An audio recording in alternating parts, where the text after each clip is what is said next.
Welcome, everyone. My name is Frida Nixdorf, and I represent the Work That Reconnects network.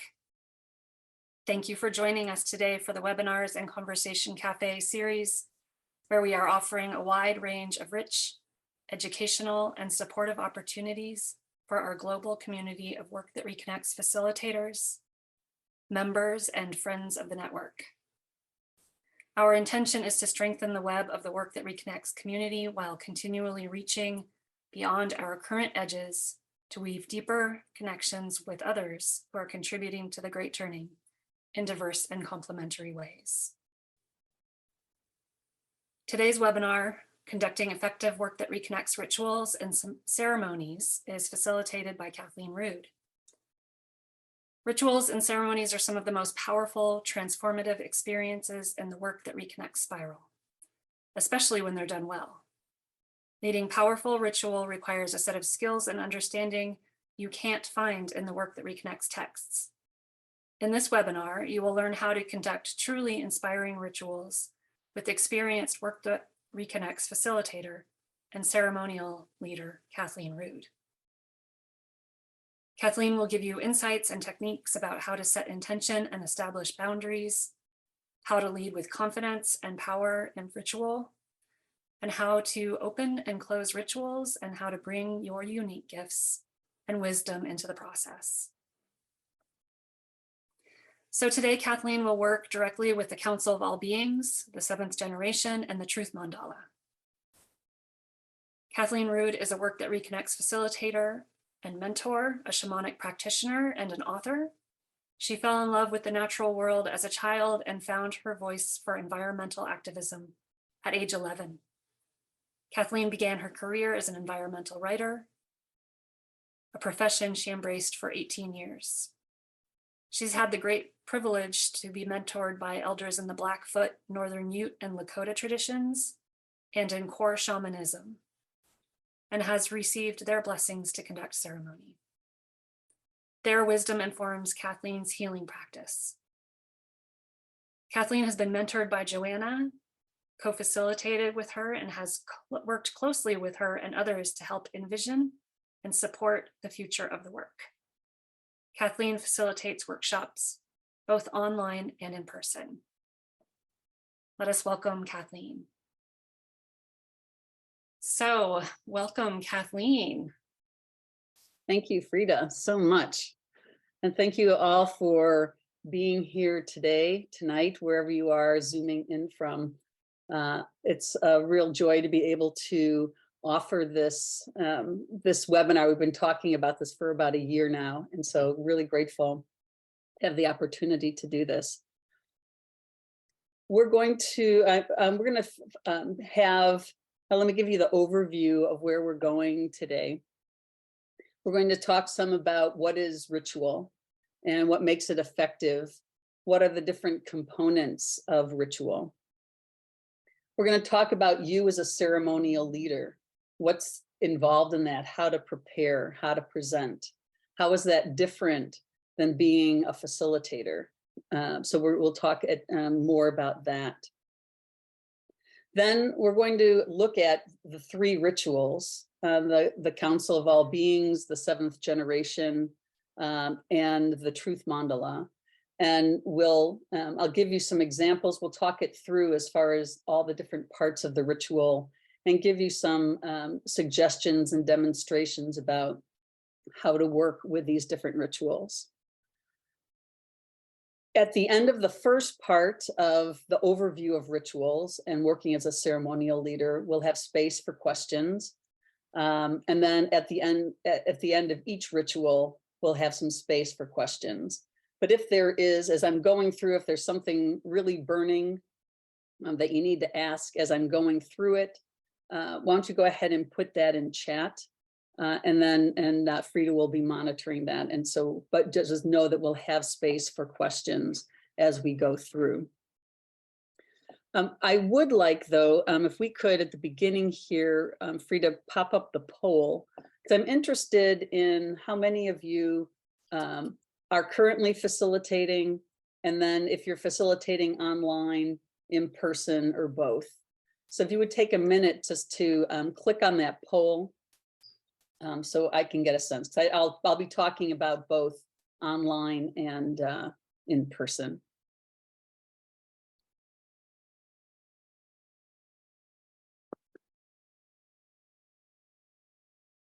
Okay, yeah, it looks like. Right. Yeah, I have to say, when we first started facilitating online, I was really hesitant to see how, I wasn't sure how this work would translate. And then I've been really pleased over these last 2 years, just how well the rituals, how well all of it works. And there are things to consider online and in person for both. All right, great. So there's enough people doing both. And it looks like if folks put no as they're not a facilitator, they're not able to submit the poll. So it's a little skewed. Oh, well, but if they're not facilitating, then they're not doing online or in person or both, right? Yeah. So yeah, okay. So thanks. That just gives me a sense of that there's that we're doing. People are working in both realms, so that's helpful. Okay, thanks.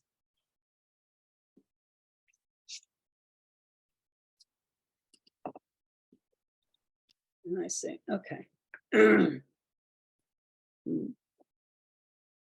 So ritual, what is ritual? What is ceremony? It's a way of inducting people into a space outside of time. It is inviting people to have a richer, deeper experience than they would going through everyday life. We're creating a container for transformation. It's what happens in ritual. And there is a particular energy that happens when we come together in ritual. So, I mean, you can do individual ritual, certainly, but there is something that happens when people come together to do ritual that actually deepens the experience. One of my teachers always said that healing happens in community, right? So we are creating the conditions for people to have a transformative experience. And you as the leader of that experience really can control the depth to which people can go. And especially in our workshop experiences, oftentimes people are coming in and they don't know each other. So this is also creating a sense of safety. It's really important in these rituals that we create a sense of safety and container, which we'll talk about, to allow that transformation to happen. In many of the rituals, and especially in 2 of the ones that we're working with today, ritual space is also inducting people into their imagination. Right? So with the 7th generation, people are needing to imagine that they can go forward into the future, that we have this ability to communicate across 200 years. Council of all beings, people are stepping into that imaginative space of actually becoming another being. This imaginative space is really rich and powerful, and it's real. It's important that we as leaders of ritual can appreciate how powerful imagination is in that imaginative space. Everything that was created started in our imagination, right? So it's not that, oh, I made it up, therefore it's not real. That imaginative space is a real space. And so if we can embrace it as a reality and understand that when people can imagine something, we have the ability then to bring it forward.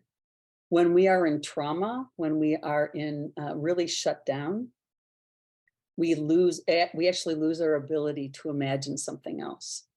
So creating a space for people to step into their imagination is incredibly healing and really powerful, because then they can imagine there's a possibility that this could happen. So ritual creates that space of imagination and possibility. Rituals have different pieces that we want to pay attention to and make sure that we offer as in ritual space. So the pieces that our participants are aware of is first the intention of the ritual. This is really important. What is the transformation that we're inviting people into? So with the Truth Mandala, we're inviting people into this beautiful space of actually being able to connect and honor their feelings and to speak their truth.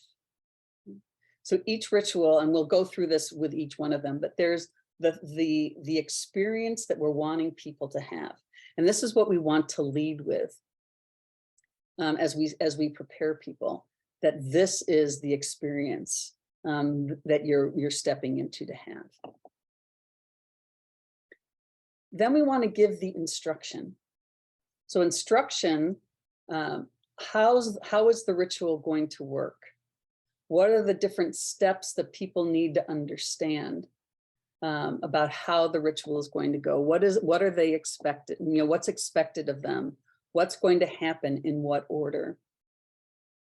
And these instructions help to let people ground in the experience, know what's coming, and be able to plan and settle in to then be able to open to the experience.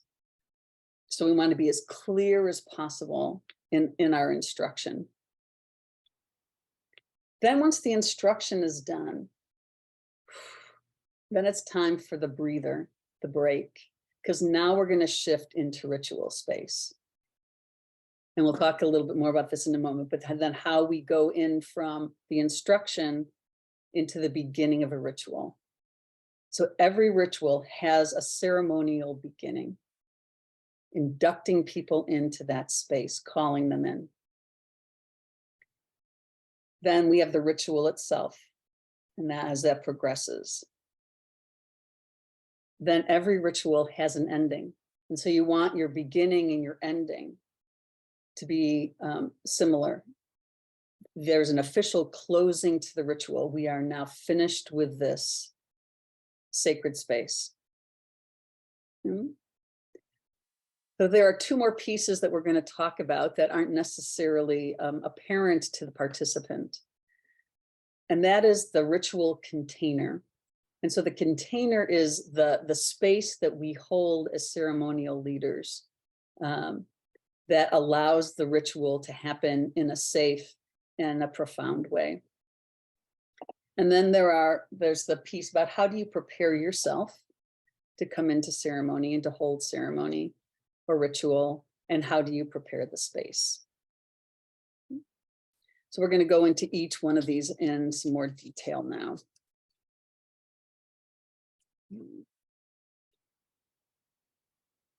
So when it's time in your workshop space to introduce people to a ritual, I advise you not to say, and now we're going to do the Truth Mandala. This is really one of my favorite rituals, and it's so meaningful to me. You're going to put people into their headspace, and now we're not in that place of intention. The information about the name of the ritual, what it means to you, that can be part of what you share perhaps at the end as you're doing the processing or somewhere else where it's appropriate. But how you want to introduce ritual, again, is with the intention. What are we stepping into? What is this rare opportunity that we have? Where are we going with this ritual? So we're going to welcome people into that intention. of ritual space. And then if we want to give the name, that's fine, but let's let people know what we're ready to experience. Then again, we're going to step into the set of instructions. And this is really important so that people don't get confused, that they really know where they're going. This is the one place where having a list of instructions can be helpful and is not distracting to the process. With the Truth Mandala, I always, to this day, still have a little cheat sheet with the instructions, because it's really important that we get, that we share each one of those. And you want to make sure as you're giving the instruction, then you're checking with people, does this make sense? We want to make sure that people are understanding the process and answer all the questions that we can before we step into that space.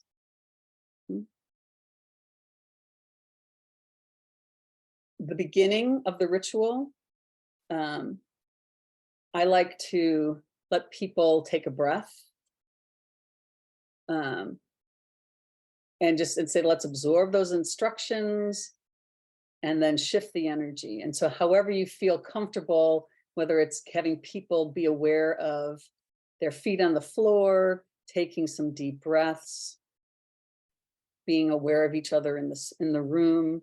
You may feel called to do some kind of grounding meditation, but this is the time to let people settle into the space and prepare for going into the beginning of the ritual. I'm going to give you a demonstration of how to go in to create a beginning for each of these rituals as we go forward. Okay. Once we're in the ritual, you are going to be doing, you're holding two jobs at the same time. It's really important that as a leader, you are participating in the ritual.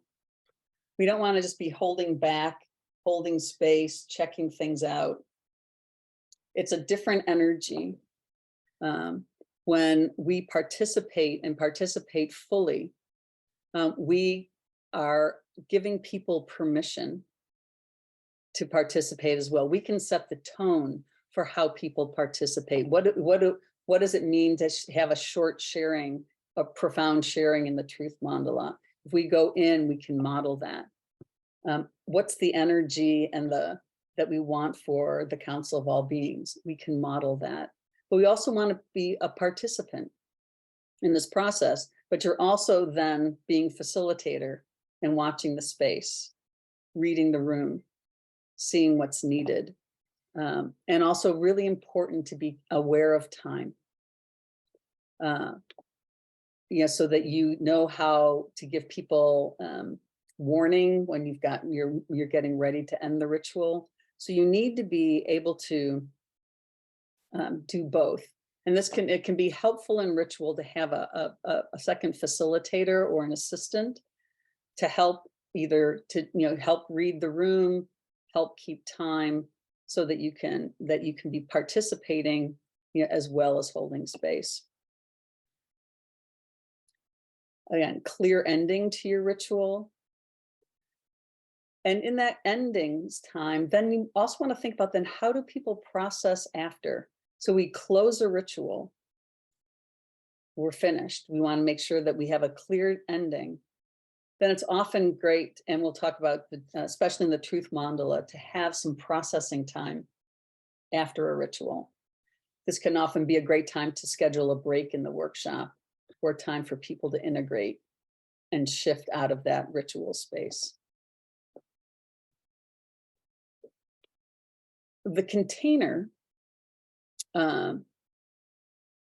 is what you are holding as a leader. It creates safety and freedom for the ritual to happen. Instructions are part of the container. What is allowed? What is welcomed into the space? What is not welcome or allowed in the space? what's expected. But it's also important that we maintain the container. So if there are agreements, in each ritual has agreements as far as what we're expecting. And we need to defend the container as well. Okay, so there may be times, and we'll talk about this again in individual practices, where someone is not following the guidelines, and we need as leaders to be able to step in a way that feels that is kind and compassionate, but is also defending the space. Because if someone can go outside the container, then it creates a sense of that this isn't a safe space for the work that we're doing. Okay, so with each ritual, you may want to imagine what might happen and how would you step in to help bring somebody back in alignment with the container. This is especially true with any of the honoring our pain work, and we'll talk more about that in the Truth Mandala.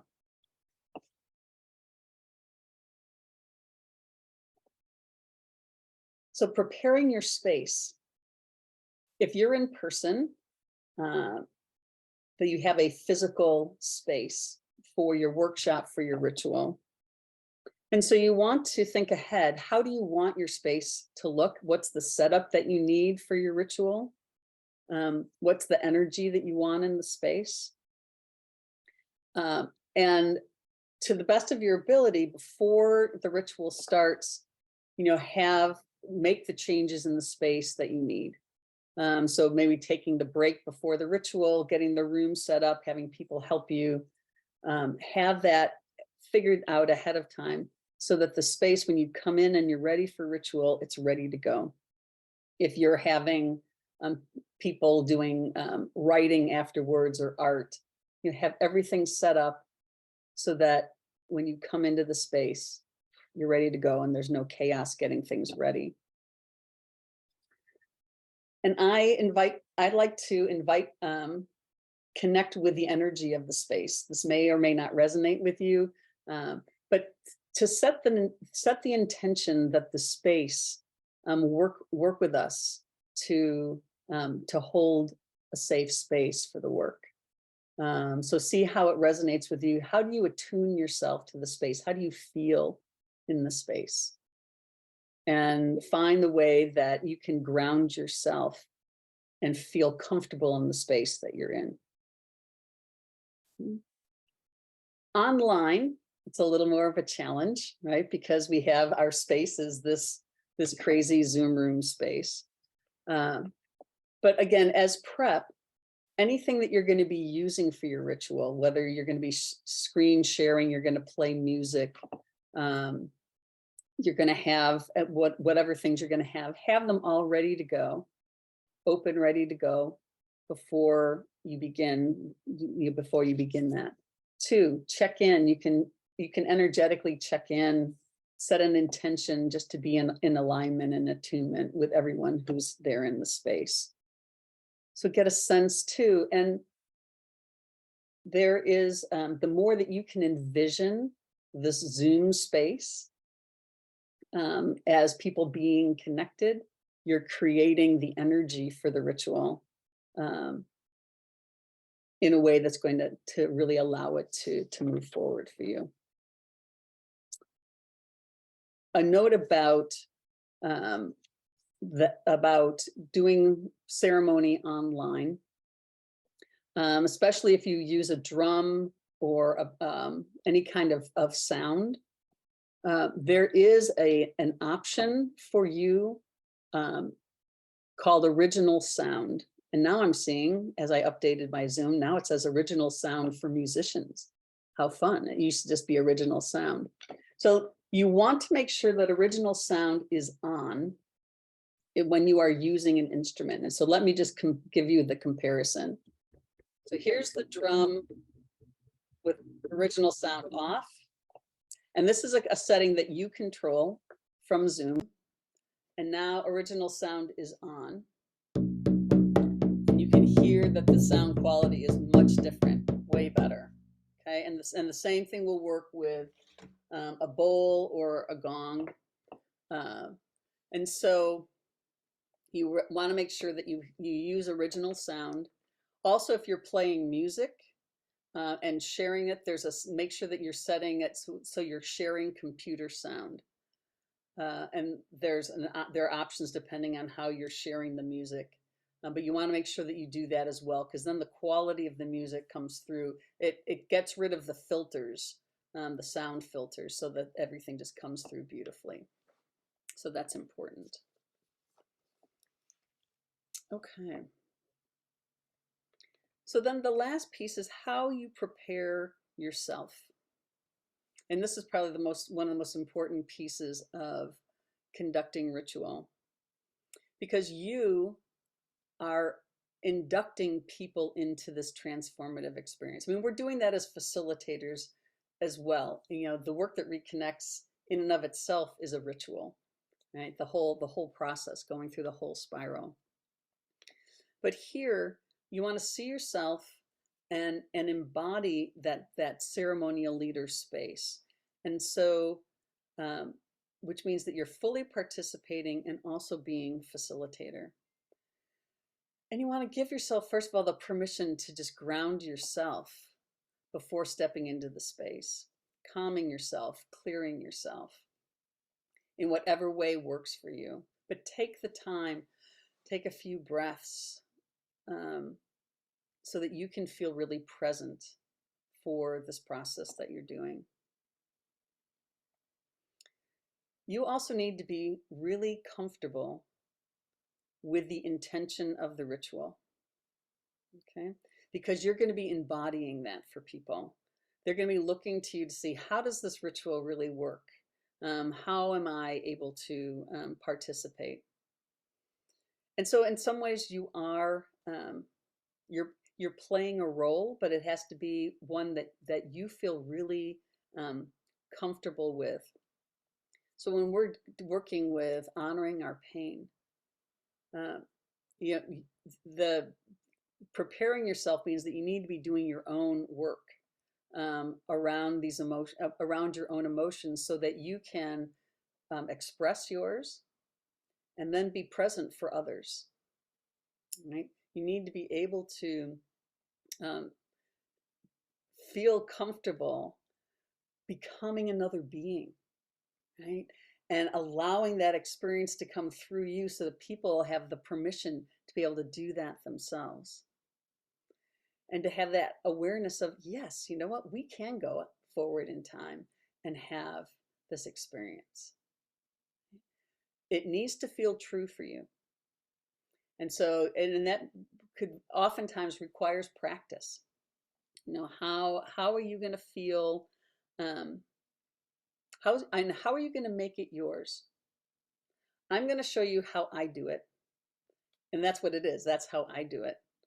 And you need to find what is comfortable and true for you. So each one of you is going to bring something different to these rituals and how you lead them. Okay? And so that's really important to practice it, try things out so that it comes naturally for you. And you can do it, lead the ritual without notes.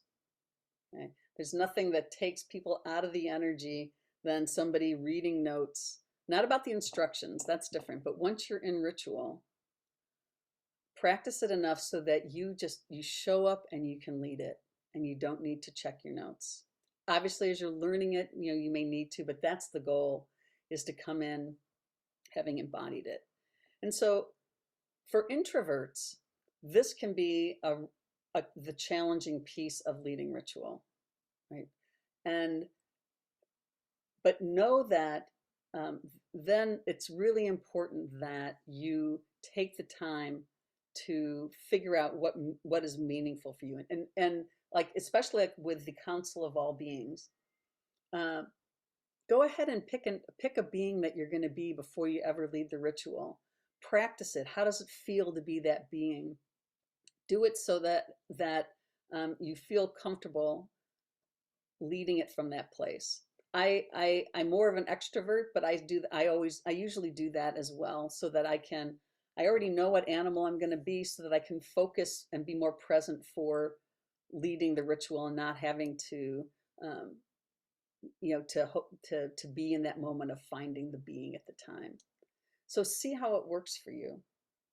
And extroverts, you also want to be clear that you don't, we can sometimes over prepare, over demonstrate, give too many examples, kind of be way over the top. And that also can be somewhat off-putting for people. So find the balance of being able to lead and be authentic, and be able to hold the space. Okay, so I think practice is really important for both, as you're getting used to leading the rituals. Okay, and then just a few comments about the ritual itself, and then we'll take a break for some questions. So when you're in ritual, during the ritual, you are needing to read the room, right, and be able to get a sense of how things are flowing. That's why, especially as you're learning, and depending on the size, if you have a larger group, to have, one or two other people who are helping you do that can be really beneficial. And know that you have the ability to kind of ramp things up or tone them down. You can lead by example as you step forward and participate in the ritual. So know that you're always, that's one way that you can help to guide the ritual as it's going on. And be aware of, do some people need more time to share, and be able to provide some space for that. In planning your workshop and in ritual, you want to make sure that you have enough time for the particular ritual you're choosing based on how many people that you have. And this is particularly important for open-ended rituals like the Truth Mandala and the Council of All Beings. Right? They can go for a long time. And if we're in person and you've got a longer workshop, we can often have the luxury of letting a ritual go on for an hour, hour and a half.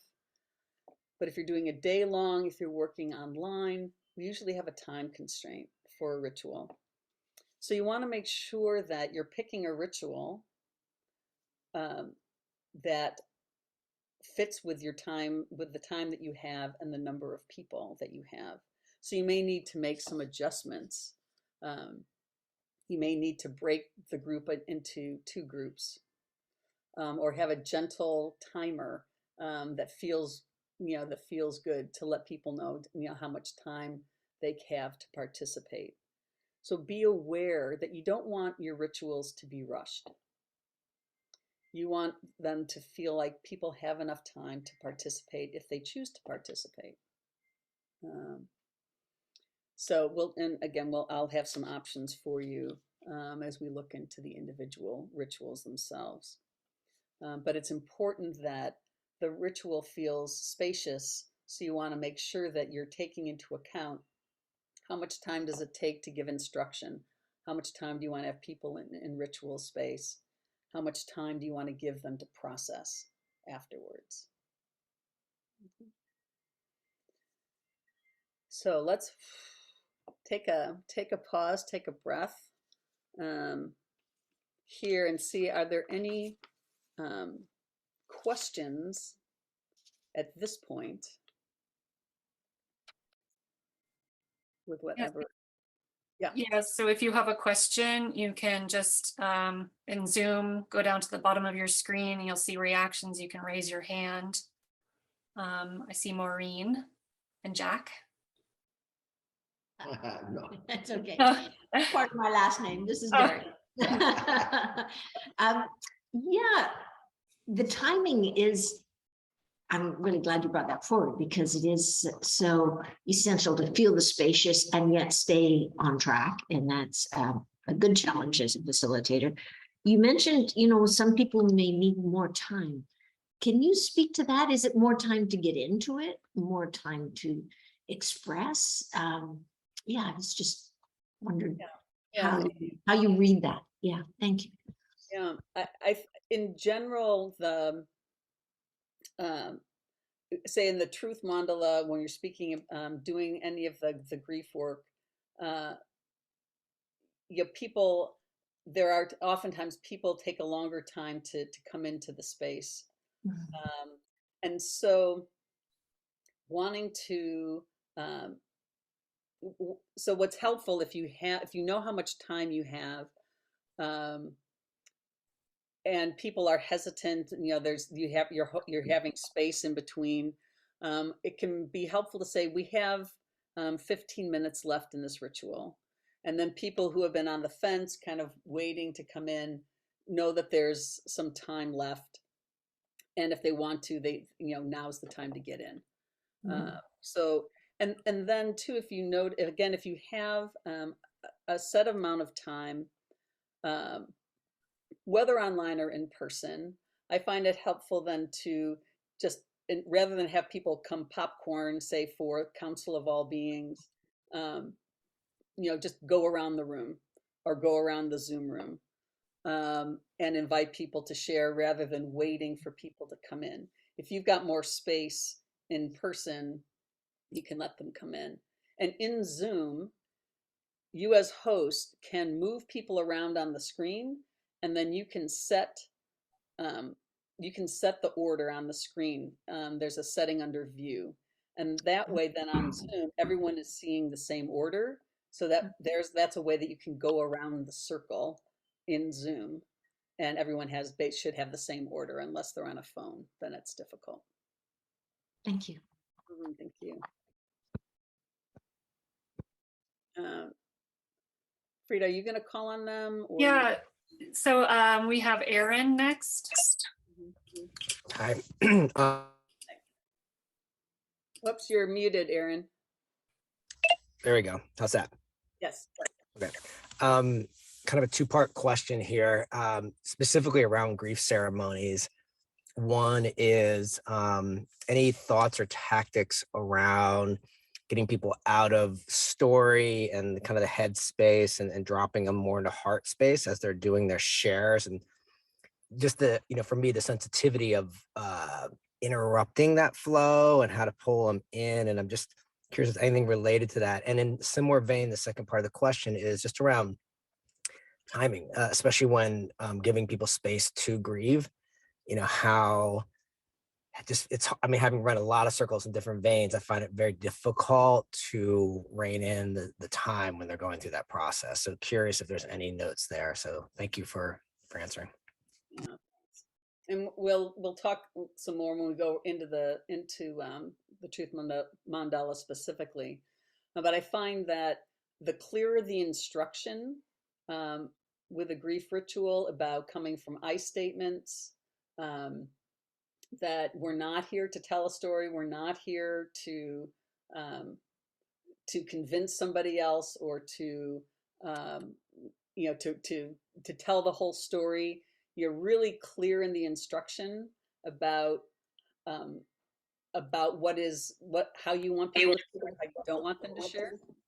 Do you model that when you do it? And then I model it, and so I recommend usually then, depending again on how much time I have, modeling it as I'm describing, doing the instruction, or being one of the first people into the Truth Mandala and then modeling it, I think is really helpful. I'm sorry for the interjections here, but do you worry about being the first person? Because I worry about my energy being the tone setter. In some cases, I know it's important. Other times I worry that that's, people are going to try to follow the lead. And just wondering if you have any thoughts around being the pace setter when you go first as the leader. Yeah, I feel like I think there's a lot of good that can happen by giving, because then you can give people permission, especially if again, you need to be authentic stepping into that space. And so don't be afraid to cry. Don't be afraid to to express your emotion, because then you're giving other people permission to do that. But you also too, there may be spaces where, it feels where it may feel inappropriate to be the first one in. But then, so, you need to read that space. Thank you. And we'll talk a little bit more in specifics when we get to the Truth Mandala. Thanks for your question. Thanks. So we we have Lamia, Carol, and then Lauren. Okay, and then great. Hi, thank you. Yes, I was wondering what happens if someone decides that or he doesn't want to participate in the ritual. Is that okay to allow them to be next to the group but not listening to the group? Like, how do we manage the safety of the group if one person decides to not at all participate, for example, to the Council of Beings? Mhm. It's important that people know that they don't need to actively participate, but if they want to be in the same space, to be a compassionate witness, and be there out of in a respectful way, then it can be very impactful to be a witness to any ritual. So I think that again, as long as they are not sitting there in protest, and if somehow the ritual is not something that resonates, and they can't be supportive witness, then I would just ask them to leave the space. But if they can witness, it can be very powerful. Thank you.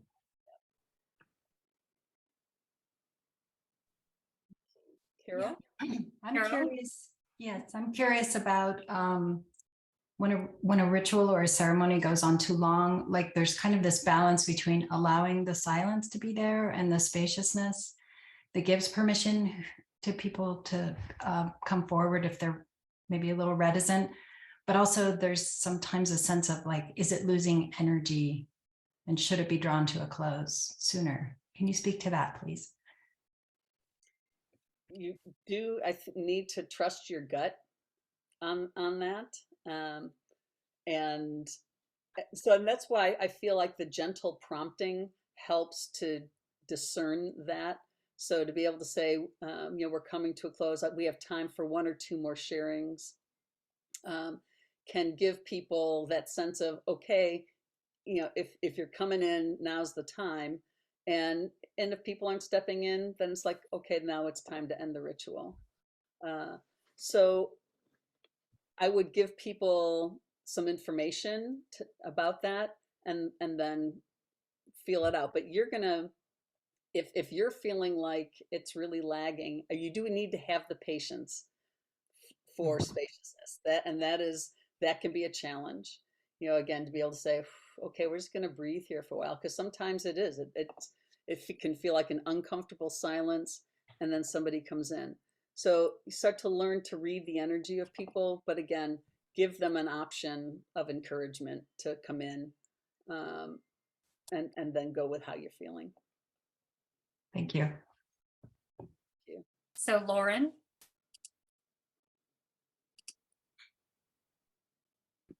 Hi, good morning.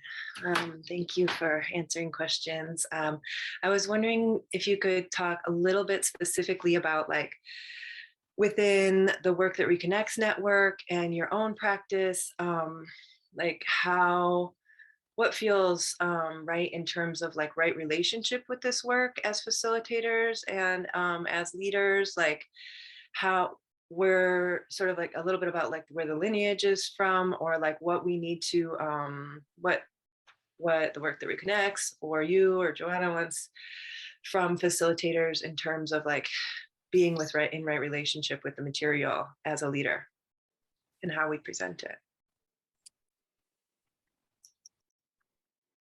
The Work That Reconnects is offered as open source, and there's guidance on the website for what we call attribution. So we always like to acknowledge that that we're using practices or we're offering the Work That Reconnects, which, and honoring the root teacher, Joanna Macy, And so anytime, so we want to be acknowledging it, calling it the work, acknowledging that it's the work that reconnects and that it has a lineage. It is open source. And so, it's up to each facilitator to learn the material as best as possible. And we have guidance and suggestions for how best to prepare yourself as a facilitator. There's information on the website for that. Thank you. And Teresa, do we have time for one more? Yeah, there's one more. Yep. Hey there. I just want to add in on the question that I think it was Lamia was asking about people not participating. I found it helpful just reinforcing the concept, well, not concept, but just the notion that people, yeah, for sure don't have to be sharing, and that often participating in silence, there's many people that may end up sharing, and it's something very valid for many others. So in that truth telling or whatever is going on in the ritual, a person may not speak into one of the activities actively, but they'll find that a lot of what they might have wanted to have shared his ends up being spoken. Mm-hmm.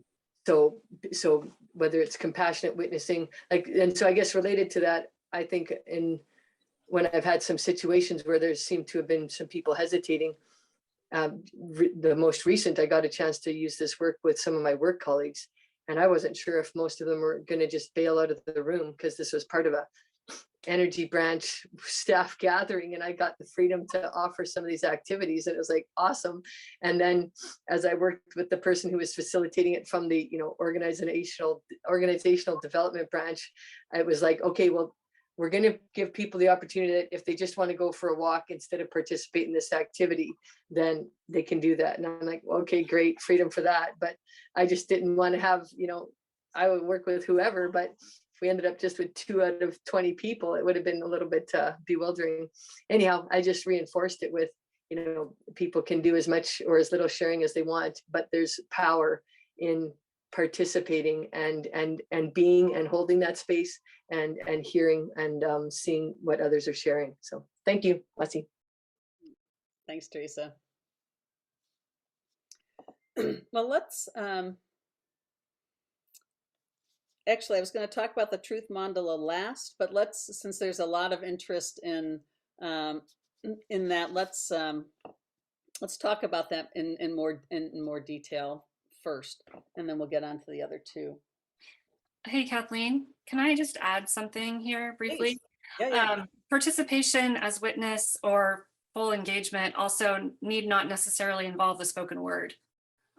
So there's a lot to be said for holding space of silence or movement or sound, and not necessarily the spoken language of any language. So. Yeah, thank you. Yes, especially in the truth, in our truth speaking work, how we invite people into that space of connecting with the emotions. It doesn't have to be verbal, and I make it. It's important to give people the option of coming in and being in silence. People can come into the Truth Mandala and just be with the objects, be in the presence, and be in silence, especially in person, but I also encourage this online. People can come in and, as Frida's saying, move, dance, be with the energies, and people can, and so again, encourage that online as well as in person.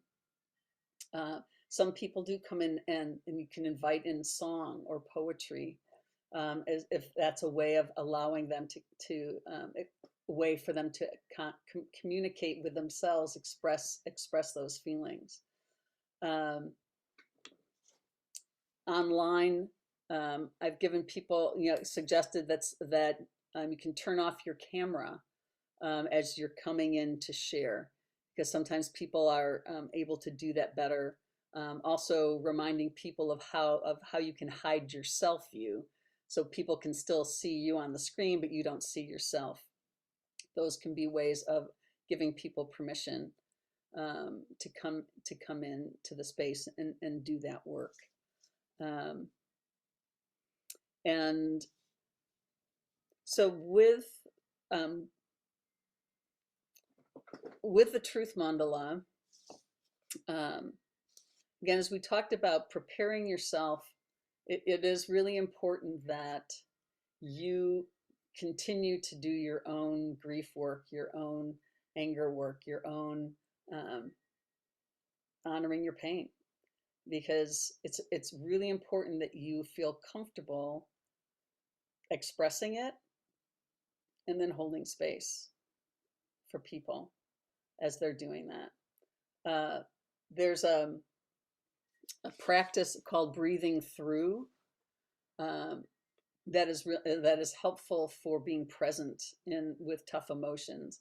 And the practice is about breathing in, being aware of breathing in what's really challenging, and then very intentionally just letting it go with your breath. Oftentimes when we're doing this emotional work, we can take it on in our bodies. We embody it. We're with somebody's pain and I'm feeling it. We want to give ourselves permission to take in the information. That's being a compassionate witness. Taking in the information, breathing it out, letting it go. It doesn't have to live in your body. So to give your participants this kind of practice of breathing it in, but letting it breathe out, or breathe it into the earth, breathe it up through the crown of your head, but release it is helpful. Giving people and yourself some guidance about staying embodied. So somatic practice of hugging yourself, hand over your heart, hand over your belly, being aware of your feet on the floor, paying attention to objects in the room. If for people who start to feel like they're not staying in their body, I see the chair, I see the painting, can be ways of staying present. So these are helpful things to be able to offer in the instruction, and for people to help to be present for what we're going through and sharing. Coming back to one of the questions about framing the sharing with the grief work, the instructions are really important for the Truth Mandala. And I do keep a list, because the more specific we can be with people, the more helpful it's going to be for them. So the importance of I statements. This is an opportunity for you to speak your truth. And so these are I statements, not you, not we. It's about I statements. Make it clear that you're coming in to share how you're feeling, not giving the details of the situation. We're not trying to convince somebody else of why this is important. We're not going into all of the backstory. We're not telling a story. We're sharing how we feel. We're not commenting on anyone else's sharing in a Truth Mandala. We're not responding to what somebody else has said.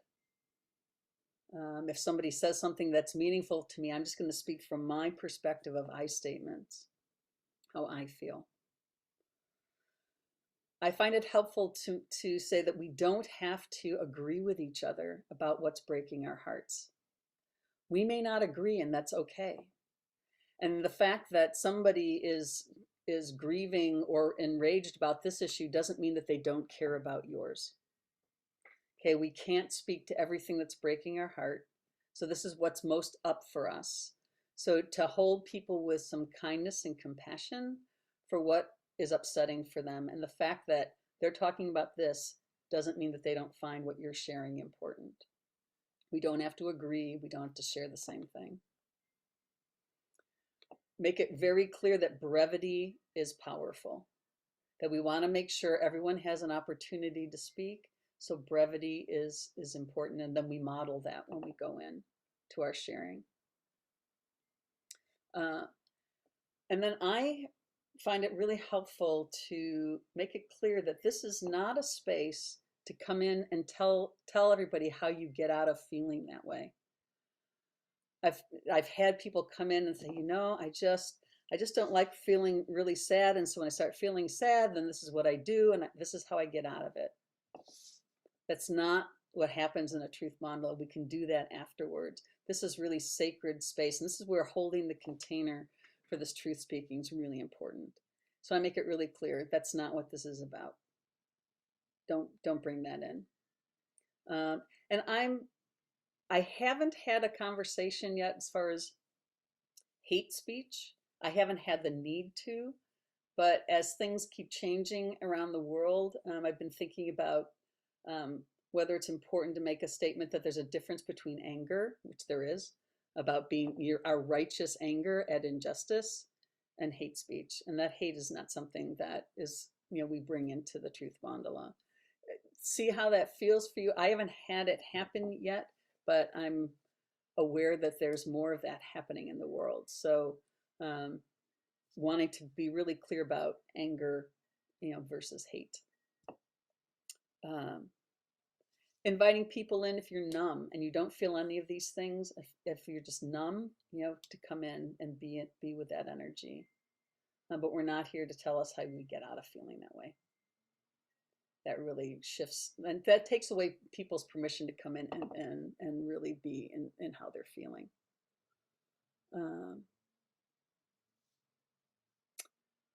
Yeah, and so then it's helpful to imagine for yourself how will you bring somebody around if they kind of go off track. And so I will step in and just remind people, let's use I statements if someone starts really going off into the detail, or just gently coming in and saying, we're not here for the story, we want to connect with your feeling. You know, it's important, especially in this work, that you give yourself permission to step in gently and to do it, you know, and to feel comfortable doing that. Or if someone just goes on and on and on, a good way of being able to invite them, you know, to take a breath, to pause, and you know, and to allow and to be in silence for a bit to help them process. So think that through, because in the moment it can be really challenging to go, now what do I do? So think it through, but know that it's really important, especially in the truth work, to keep this container really strong, so that other people can trust the process.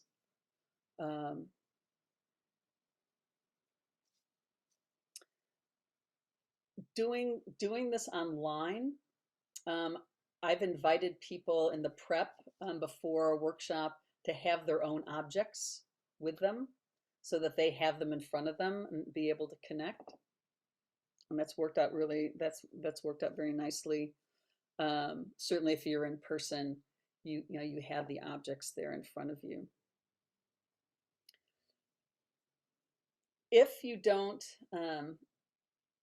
this is a ritual that you do want to feel like there's enough space for everyone to participate. So you may want to divide it up into 2 groups if the group is, you know, you have more than, you know, 12 people. Yeah, again, and it also depends on how much time you're going to give for it, but you may want to divide up into 2 groups. And if you do that in Zoom, you can put half of the group in a breakout room and half just stay in the regular room, so you can monitor things.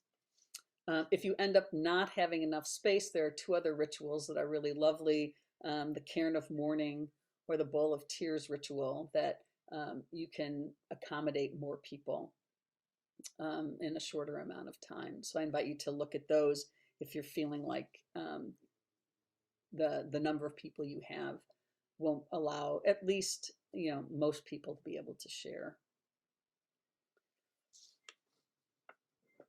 And processing time afterwards for this ritual is really important. First of all, it's vital that as you end this ritual, that you bring in the partner emotions. So to let people know as we end this ritual that as we're stepping into our grief, when we feel our grief, we're creating more space within us for that love. Right? And our righteous anger is our passion for justice. You want to make that a part of the closing of the ritual, to let people start to shift into that space, right, of understanding what is being changed in them from having done this beautiful, powerful work, right? That we're creating more space for our love and our courage for possibility. And so I like to provide time after the Truth Mandala for silent reflection, playing beautiful music, having, if it's in person, having paper for people to write and colored pencils for drawing, invite people into movement, or some time outside, but keep that time in silence so that they can process and be with what just happened. And then I've added a ritual that you'll have available to you. It's up on the website now. It's a new practice called What Has Been Strengthened in Me. And I find this particularly helpful, especially if there's going to be a big gap between the ending of your Truth Mandala and going into seeing with new and ancient eyes, whether it's that you're meeting in another week or you've got a big break. And just briefly, what this awareness is that we've talked about the partner emotions. And so what has been strengthened in me from having gone through this process, knowing that my grief helps me connect to my love? So that's a prompt that I invite people into as they're in that processing space. What has been strengthened in me from having shared or witnessed this work? And then we come back in circle and go around and have each person share what has been strengthened in them. That can help, again, to fortify the power of the sharing and help to shift them into into that transition space. Because transitioning out of honoring our pain is really, really important. And then having yourself be available to people who may not be fully processed out of it. So I always let people know that I'm available. Again, if it's online, I'll stay on, and and if people still need some processing time, or to contact me in between, or if it's in person, during the break, during lunch, wherever it is, to be able to help people continue to process. Because sometimes people, it's difficult for them to make that shift. So you want to be available and let them know that you're available, or somebody on your team is available to help them with that transition.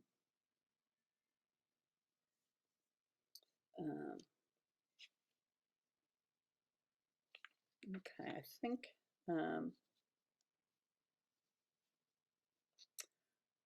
let's just pause here and see if there are questions or comments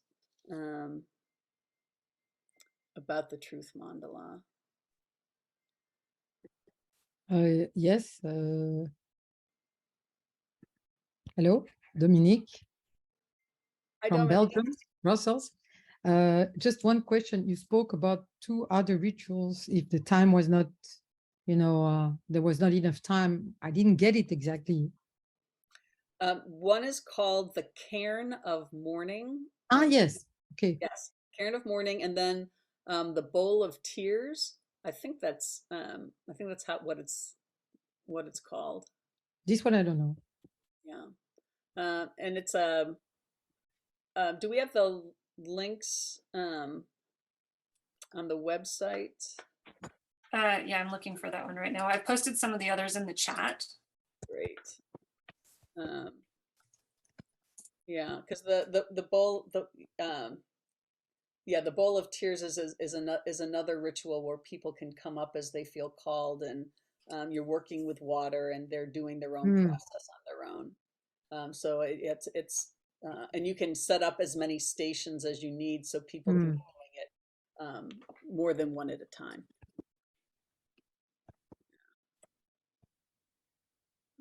Great. Thank you. Yeah, thank you. Helena, hi. Hi, Kathleen. So good to hear you. I have several questions, but maybe I will try to get in touch with you on another occasion. As you know, I'm giving this work in a context of conflict in Colombia, and we bring together ex-combatants and victims and environmental leaders.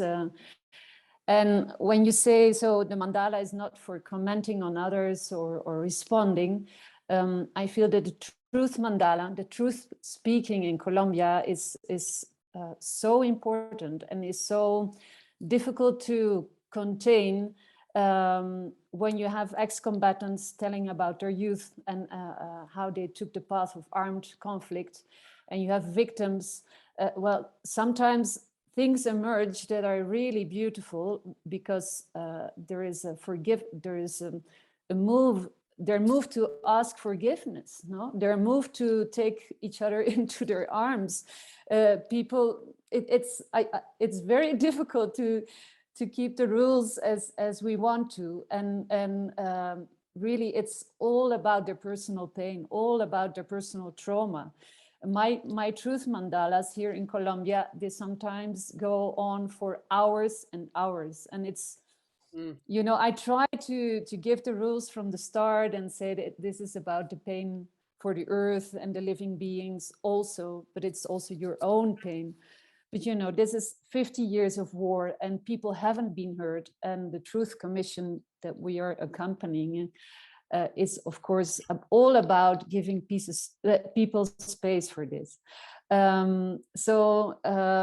Yeah, it's been an incredible experience to do this work in a conflict zone.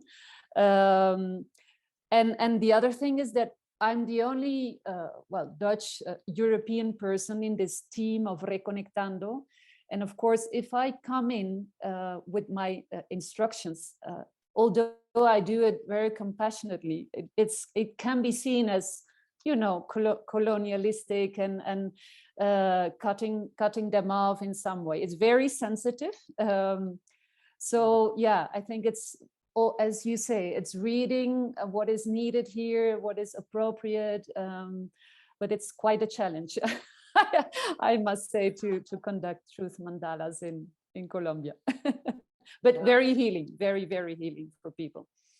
It sounds incredible, what the work that you're doing there, and it is important that we know that our personal pain is not separate from our pain for the world, and that in the truth mandala we want to invite people into both. And because oftentimes some people, as is happening there, Helena, that is all that's, you know, that they can be aware of at the time, and that it's valuable. We need to be able to process that personal pain and to adapt, and all these rituals are adaptable, right, to the situation you're in. So it sounds like you are, you know, holding a really powerful space and allowing what needs to come forward there. And I think that, you know, it sounds like, you know, being able to guide it in a way that works for that issue is really, you know, is important. And yes, that's an example where probably coming in first isn't going to be, it's going to be seen as controlling the situation. But then I would assume that you have good co-facilitators who are from Colombia who can do that, right? Or are you still? Mm-hmm. Yeah, wow. No, I'm surrounded by beautiful Colombian co-facilitators. Yes. Thank you. So we Okay, have, thank you. thank you, Helena. We have Nikki, Ann, and Lamia. Great. Hi. I have a few questions that kind of touch on each other. They probably could all be answered together, perhaps. But so in that thought of the decision making of moving from maybe the Truth Mandala to the Karen of Mourning or the WTRs, you mentioned 12 people. I'm kind of curious what you think about 20 people. So, and then as far as if in a 3-night, 4-day retreat, if the first full day was honoring the pain, would you recommend allowing more time for drop-in before going into the grief work, or prioritizing maybe the integration and process work at the end? So I guess the question is doing something like the Truth Mandala in the AM or PM. And then if breaking up into groups, have you ever worked, made the decision to go into affinity groups, or just let it be more however the cookie crumbles? Right. The size of the group, that 20, doing a Truth Mandala with 20 is perfectly workable. Again, as long as you have enough time for it. So if you have the spaciousness for an hour, an hour and a half, then 20 people, great. Okay. And having a full day of honoring our pain, yes, it's real important to have some practice of maybe where you're doing open sentences or some other kind of sharing, before going into the ritual, is always helpful to set the tone and allow people to get into that. Processing afterwards is really important. And so I would not end the day, with a Truth Mandala and then have no kind of, integration of some kind. I mean, you can end and then go into seeing with new and ancient eyes the next day, but do something like what's been strengthened in me, and or some really allowing some processing and getting on the earth, doing whatever to help shift. And then maybe, in the evening, have something creative, have dance, have music, have something so they can be embodied, and then go into it. Yeah. And then the affinity group, have you played with that? I have been a part of workshops where they've been in affinity groups to do sharing, and it can be very helpful, especially if you're dealing with if you're dealing with issues where you've got a white group and then you've got people of the global majority in another group.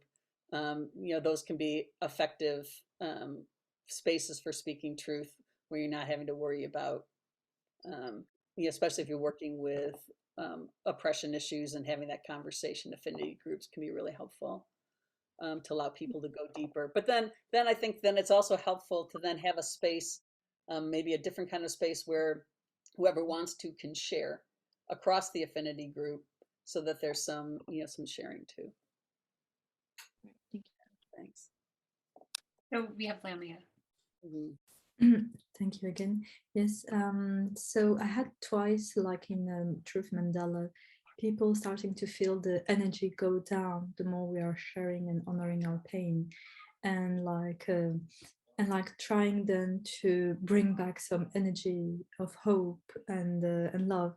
And like, so for me, for example, to tell them what we're trying to connect to your own feelings, I imagine they respond to me, yes, but that's my feelings. I'm in the feeling of hope, and I'm in the feeling of love right now, and not at all of the feeling of all this energy going down. So how much you respond to that, or how much you enable people to go back to this compassionate listening? So are you saying that in the process of the ritual, there are people who are having a hard time staying present for what's happening? Yeah, or they just feel that the energy is going down. They feel the energy is going down. Yes, and that's normal. We're bringing like some emotion that I can be a bit low energy, right? And so, and they want to share about hope and about love, and that's and they say that's my emotion right now is hope, and I'm connecting deeply to it. So how can we manage to help them to get back to this and say, oh, it's okay to face those difficult feelings? Yes. So first of all, I'd like to make a distinction of not calling them negative feelings or low vibration feelings, because then we're making a judgment that somehow they're not good. And that, so am I talking about honoring our pain, that these emotions are neutral. They're not negative or positive. They're telling us that there's something wrong with our world. Okay, so it's just like if you put your hand up to a flame, it hurts. It pulls us, it gives us good information. So to say these emotions are giving us good information about what's happening in our world. And so, and it's important that they move through us and not stay inside of us. When we keep them in and we feel like it's not okay to share them, that's shutting us down and making and trapping us in those feelings. So there's a gift in allowing them to move through and to create space for their partner emotions. And so it may be helpful to in the instruction and in the prep for the Truth Mandala to state that it's it may be uncomfortable to be in these emotions, but if we're afraid to touch our grief, we're also shutting down our ability to feel our love. And so that's the same with all the emotions. So I set it up that way to have people see this not as negative, but as important information to feel. And then that said, if people, again, the instruction is if you're not feeling these feelings, don't come in. We want you to be a compassionate witness in the container. And when people are coming out, we're saying, I hear you, I'm with you. But that space is not for people to come in and say, I'm connecting to my hope right now. We can do that later. And so just really invite them to, and honor them. It's fine. People do not need to come in, but guard that space. Because if somebody comes in and starts talking about how they're connecting to hope, it shuts down people who want to come in and do their work. And this is the only chance that people have to do it. So that would be my suggestion. But really, to get away from this idea that these emotions are negative is really important. That they tell us that we're alive. And thank you very much. Yeah, thank you. So Kathleen, we have just a couple of pieces from the chat. Oshi mentions that it's important to not go directly from honoring our pain process directly into a meal, to have some time to process afterwards. Mm-hmm. Yes. Yeah. Yeah. And then Kathleen also asks what changes you make when you do this work with teenagers.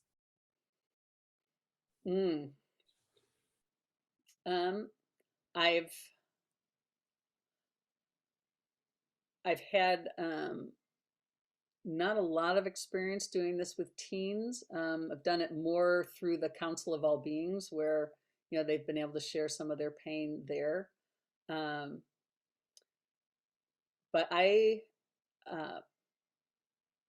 think it's really important to to create the same kind of container for these people, for our younger people, to do this work. So Frida, I don't know if you've had experience doing this with teens more, but the young people that I've had participate can be beautifully honest. So have you had some experience with this?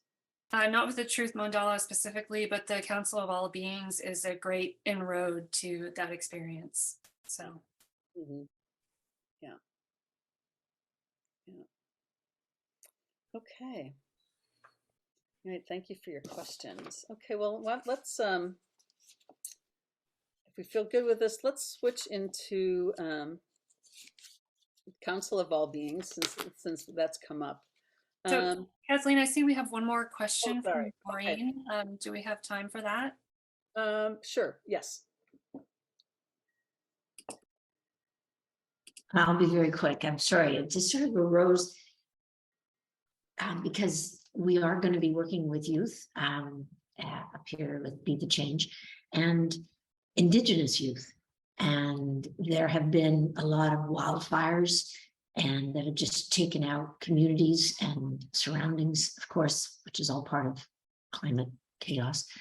And there's a lot of trauma there as well. There's ancestral trauma, and their social condition is very troubling and stressful, as well as now the ecological condition. So I'm wondering, how you work with trauma, pre-existing trauma within the participants. Yeah, and if you have any thoughts on that.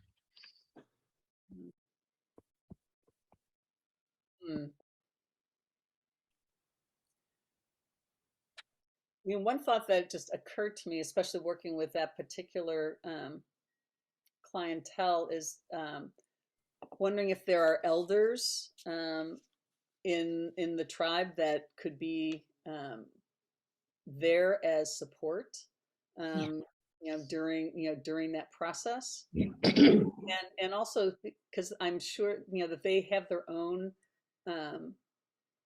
rituals and ways of preparing and doing their own truth speaking. So you might be, I would engage the elders and share this process with them and see if they have some suggestions for how to add to it, to hold space in a way that would feel nurturing for for these Indigenous youth, and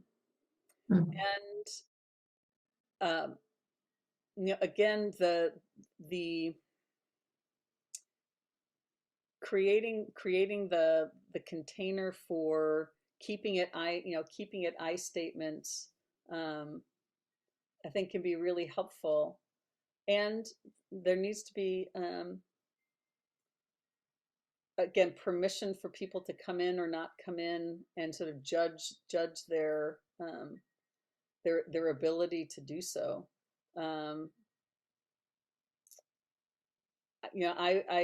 For that, I would make sure that you had several people there who would be available to work, to offer some additional support and have a lot of process time afterwards for that.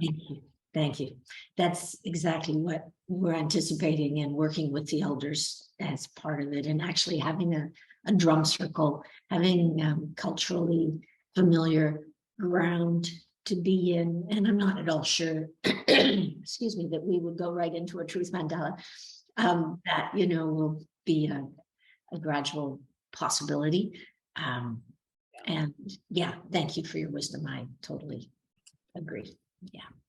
And certainly knowing again that the wisdom of the Work That Reconnects is that we always start with gratitude, and so especially if you're doing this ritual as a standalone piece, it's really important that we begin with gratitude, because that gives us some foundation for going into this work. I mean, we can't just go right into honoring our pain.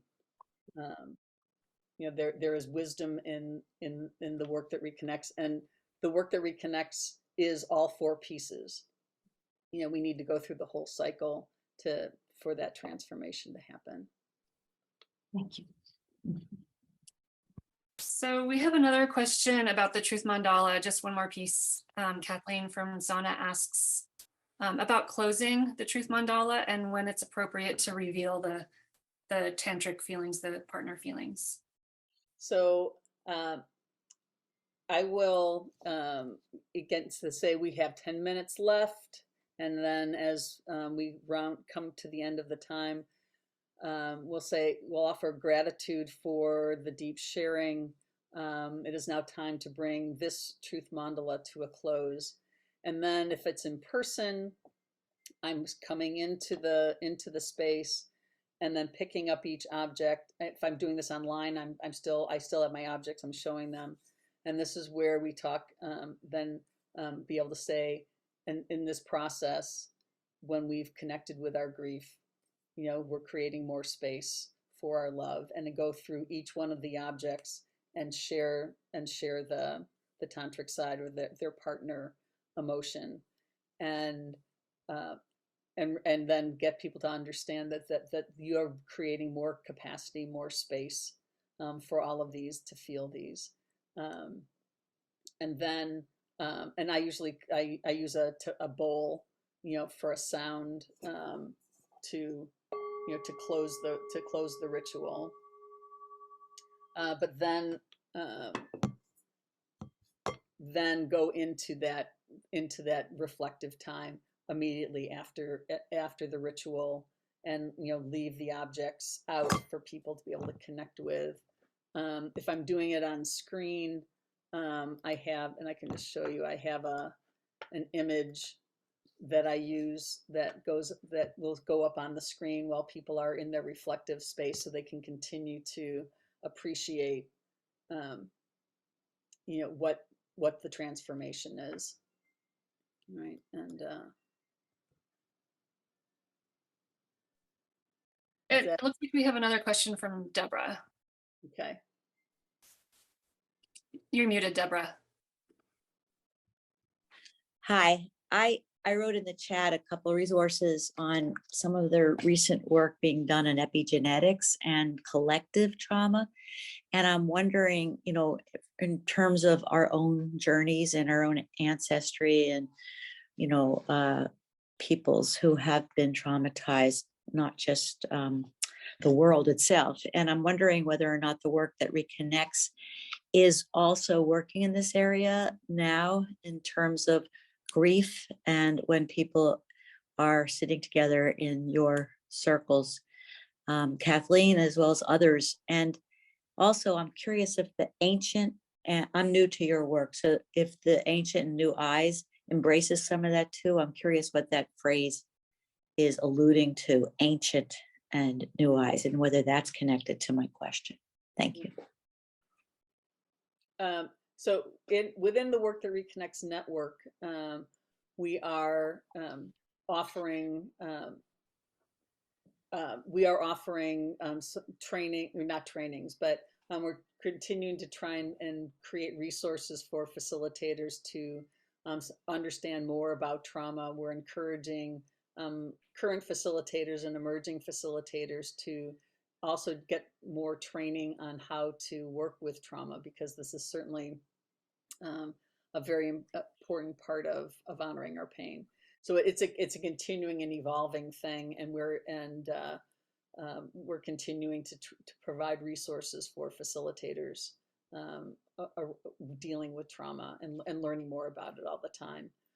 And seeing with new and ancient eyes, as briefly, is the third part of the spiral, and this is ways that we start to understand how interconnected we are. And we have ancient because some of the wisdom that we're remembering, we're not learning. It's bringing back awareness from indigenous cultures of our interconnectedness. Thank you. All right. All right. Yeah. Thank you. So let's shift gears here and talk some about the Council of All Beings. And this is a practice where we are inviting people to embody another being and be able to show up and speak as that being. And so when we set our intention, and this is a ritual that again, it has a different energy if you're doing it in person than if you're doing it online. Some people have done the Council of All Beings as a day-long workshop because it takes you through the whole spiral. You can do it in 40 minutes, online. So you're going to adapt this ritual to the time and space that you have. But it's important that you have a comfort level in embodying another being and leading people, into that practice of being able to do that. And the other intention of this practice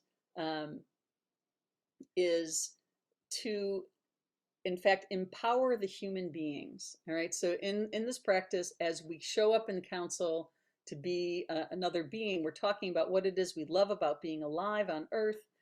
We're talking about why it's difficult to be alive on Earth. And then what is a gift that we're going to give the humans?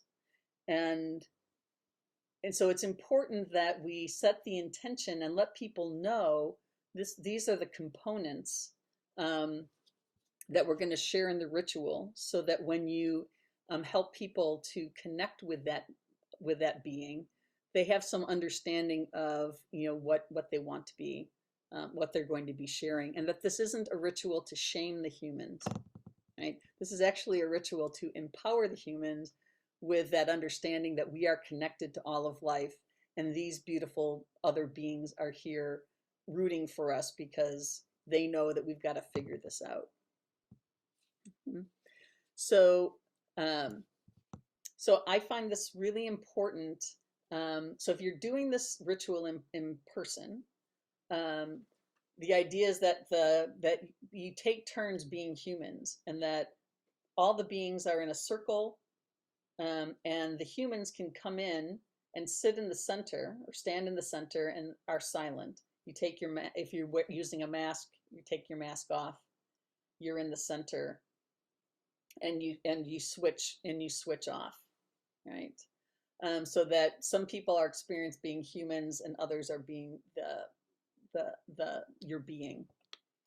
The gift of this ritual for the humans is receiving the gifts from the other beings. So I find it's really important that if you're doing this in person, that everyone gets to be a human during the sharing of the gifts. Okay, so encourage people to step in and out of that space, but you want every person participating to be in the center and receive the gifts at some point. Okay, because that's what's really another empowering piece of this ritual. And then people having the ability to be another being. So figure out how you want to induct people into connecting with that being, right? You may want to do a guided meditation with them so that they can connect to this other being. You may want to play music and just allow people to do this. If you're in person, sometimes we just send people out to go outside and to be informed about what being wants to speak through them. When I do this online, I do some drumming and do a guided meditation briefly to let them connect with a being and then bring them back. So find a way that works for you and that also works within the time frame that you have if you're doing it online or if you're doing it in person. How then do the people then take on that persona? If you're doing it online, then I invite people to change their name to the being that they are. Okay, so they go in and write down the animal that they are or the being that they are. So now you're seeing all of that on the screen and you can introduce people by their name. If you're in person and have the time, making masks is great. And it can be as simple as a paper plate with a stick and scissors to cut out eyes and paint things, or You can bring in other kind of art supplies. It can be a more elaborate process. Again, if you don't have that much time and it's in person, you can just make a name, make a name tag, big name tag, so that people can see when they look at you who you are. I've done this once where people did face paint. We didn't have much time, but we did face paint. But you want a way that people then can identify you and they can step into that persona as the other being. Right. But then we want to be able to call the council into being once we have everybody here. And so I'm going to show you how I do this. And again, remembering that you are wanting to fully embody this experience as another being and call the council into being. So if we've had everyone has changed their name, and here we are. So then I'll say, it is now time to call this council into being.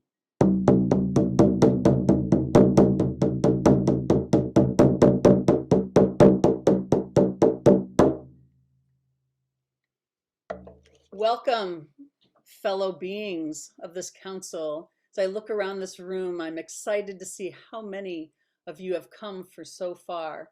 So many different beings. I am River Otter, and I am really pleased that you are all here to be with us in this important time. Because we've called this council here today because that times are difficult. And we have one fellow species, the human beings, and they have forgotten that they are connected to the rest of us. And they are creating chaos on this planet.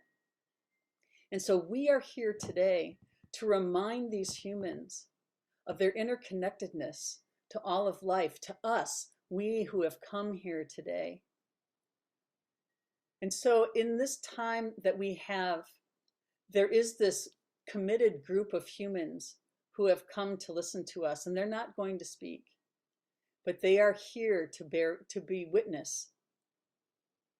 And so we're going to have an opportunity now to tell them what it is that we love about being alive on Earth, reminding them of that.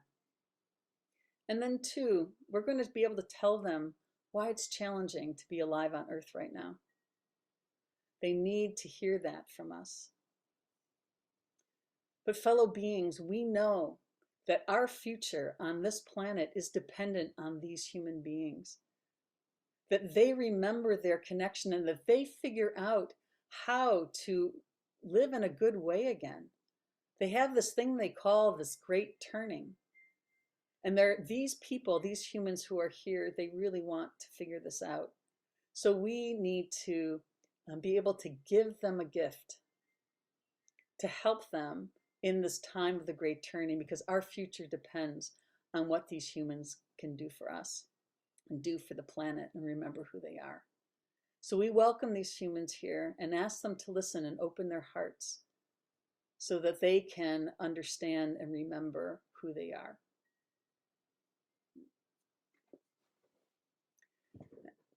And then we go into the first round of sharing of what it is that we love to be. And as that being, you need to embrace it. So I am River Otter, and I just have the most beautiful fur. It is just exquisite, and I love to swim, and I eat the best things just from the sea, from the ocean, from the rivers, and I play. It's so fun to play. Oh my goodness, I just love playing. And my little ones, my babies, they're so beautiful. It is just, and I frolic through the woods and I swim in the water and I'm faster than the muskrats. It's really fun. However it feels for you, you want to be that being. And if you're in person, it's even better because then you can move as the being and make sounds as the being. You can do that on Zoom as well.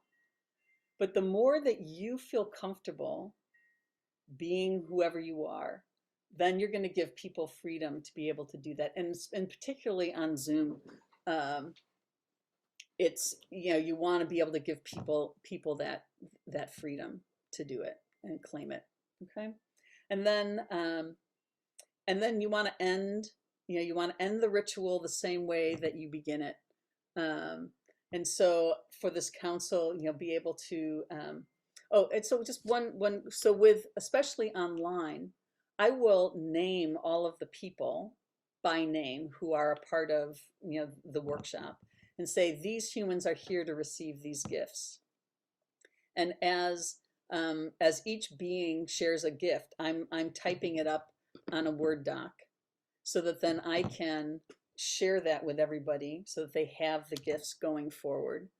It's hard to do that in person, but in person you can have somebody who's writing down the gifts as well. But then particularly online, because we can't switch back and forth between human and our being well, I will again call in and read the names of all the people in my workshop and say, here are receive these gifts from the beings, and read them again. So that it's really important that in this ritual, we each come away with knowing that those gifts are for us and that we're connected to these beings. And so then I'll drum people out and complete the ritual of the Council of All Beings. Wow, and we've got 10 minutes left. Okay.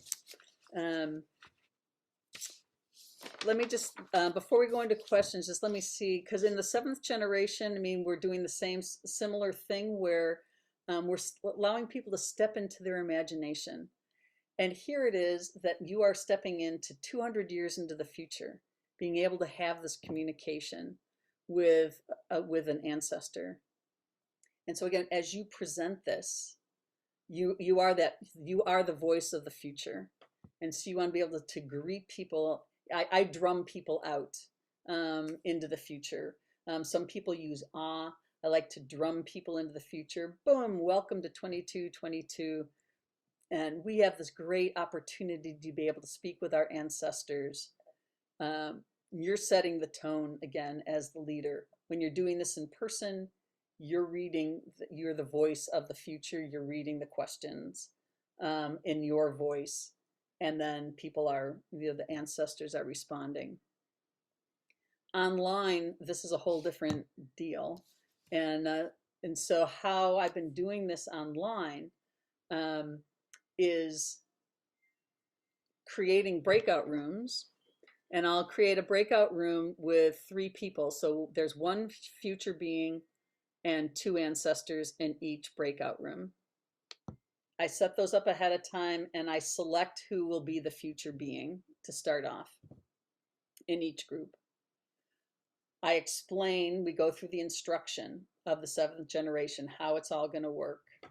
And what I do is I have the questions written out already in a Word doc, and the future being in each breakout room is going to have their chat open, and I put the questions in chat before sending them into breakout rooms, because anything that goes into the chat before going into a breakout room, you have access to.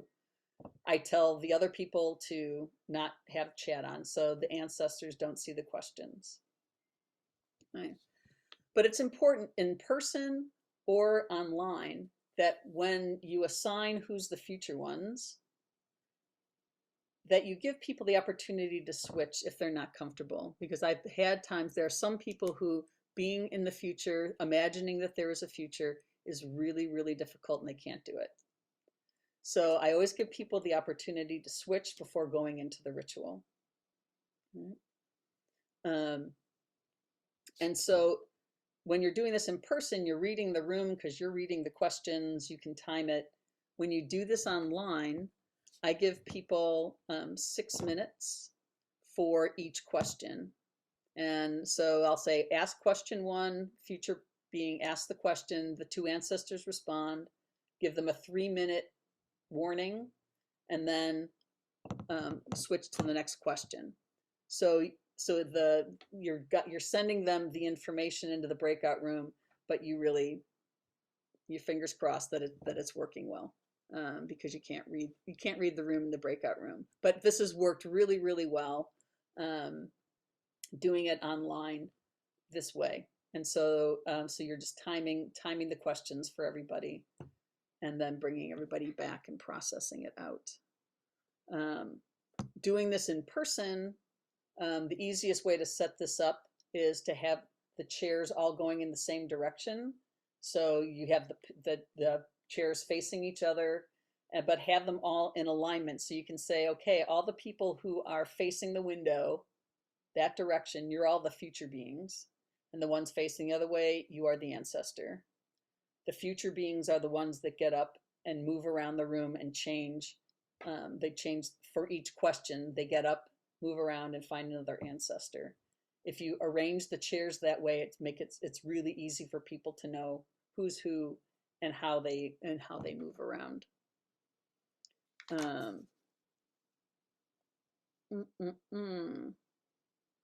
Yeah. So given that we've got just 8 minutes, I want to see if there are any questions about either of those two. Sorry, we didn't have as much time, but I think the honoring our pain work is really important. It looks like Teresa has a question. Yep. Just a question to follow up on what you're just getting at, Kathleen, with the arrangement. Is there a greater movement to move away from doing it in a circle? Because in the new edition of Coming Back to Life, it seems like that's kind of outlined of kind of that some kind of arrangement like what you just spoke to. But is there a reason that it might not be as desired to do it in a circle, in the double circle anymore? Because I think it's easier. You can spread, because you want to spread the chairs out, because is in your space as much as possible, so you're not right on each other's, listening to each other, and it's and then it's easy for people to know who's who in the direction. I don't know that I've done that. I don't know if I've ever done it with everybody sitting in circle. I mean, I think I did that once, and you want. I think part of it is being able to have enough space to be able to hear each other. Okay, thanks. Yeah. And it's a ritual that has enough instruction that any way that you can make it simpler for people is easier, I think. Any other questions? So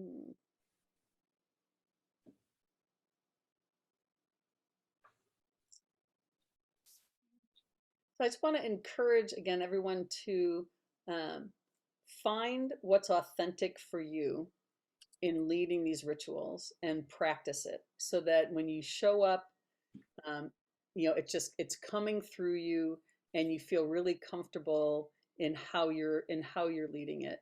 And because you're each going to bring your own gifts to it, and your own personality to it. But know that how you set the tone, how you create the space, is really going to make a difference in the effectiveness of the ritual. Kathleen, someone is asking a question about, do you charge a fee or do you offer it for free? And I think that's an important thing to touch on. Yeah, and I charge a fee for my work. I do this as part of my living. All of my workshops have a sliding scale, because I want to be able to make it accessible to as many people as possible. And oftentimes there is a scholarship or two for the work. But it's important that this is work, and it is an exchange of talent and skill. And so I do charge for my work, as do many of the facilitators, but want to make sure it's available to everybody.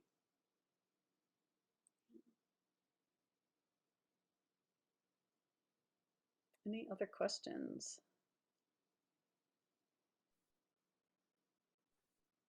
Helena. Helena, are you? I'm sorry. Yeah, I'm not sure if it's appropriate to ask this right now, but I must say that if we're talking about being authentic, I've been hearing so much trauma, so much pain over the last 5 years here in Colombia, and very witnessing all that is happening to our earth, and I feel I cannot connect with my emotions anymore. They're so deep, and it's like a numbness coming out of too much pain, and feeling desperate, really, with our world. And although I see that this process is helping people, I sometimes ask myself, is it appropriate that I'm still doing this? Because it's so overwhelming. And I feel sometimes like the syndrome of the imposter, even though I have so many years of experience right now, it's quite a dilemma for me. So being numb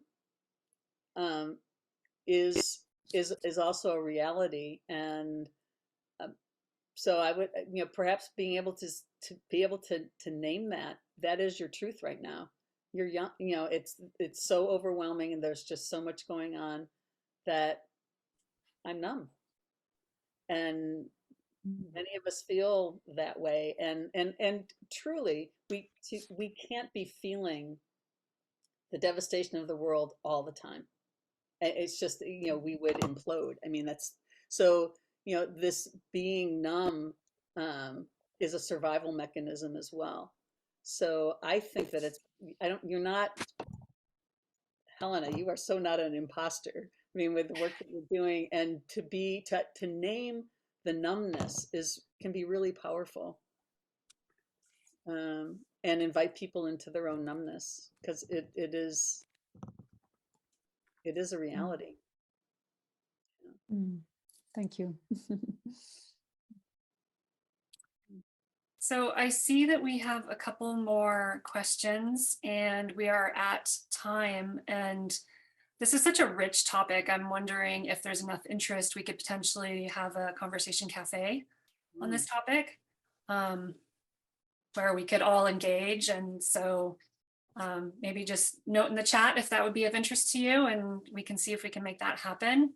I'm going to chat with Kathleen after we sign off today, and we'll gather some resources. I really appreciate you all coming today, and I know there's questions, and we really need to sign off and honor everyone's time. I put a link for the feedback in the chat. We really appreciate your feedback. I'll include that in the follow-up email as well. And then please go to our website, workthatreconnects.org, and look for upcoming webinars and our next conversation cafe, following from the webinar with Bio Akamalafe on processing post-activism.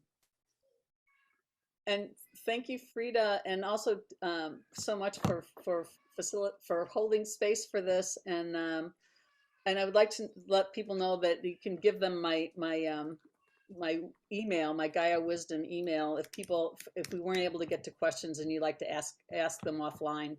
I'll put my email here, and I'm happy to entertain some more questions offline or that way. That's perfect. Okay. Thank you all so much. Thank you for joining us today. To learn more about the Work That Reconnects Network's webinars and Conversation Cafe series, please visit our website at workthatreconnects.org.